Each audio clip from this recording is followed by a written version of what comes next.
Davlat ishiga kirish rasman osonlashyapti. 1-iyuldan boshlab davlat ishida ishlamoqchi bo'lgan yoshlar uchun davlat xizmatiga qabul yangi qoidalar asosida bo'ladi.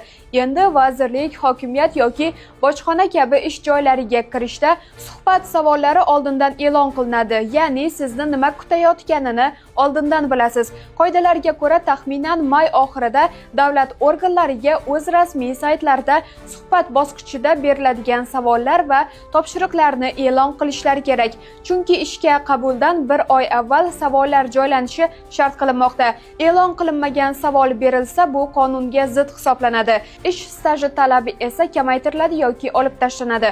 Yuqori mansablarda avvalgidek 5 yilgacha emas, balki uzog'i 2 yillik staj so'ralishi mumkin bo'ladi. Eng muhimi, zamonaviy kasblar ro'yxati tuziladi va o'sha yo'nalishlarda o'qiyotgan yoshlar bilimini baholaydigan sertifikatsiya ishga tushadi.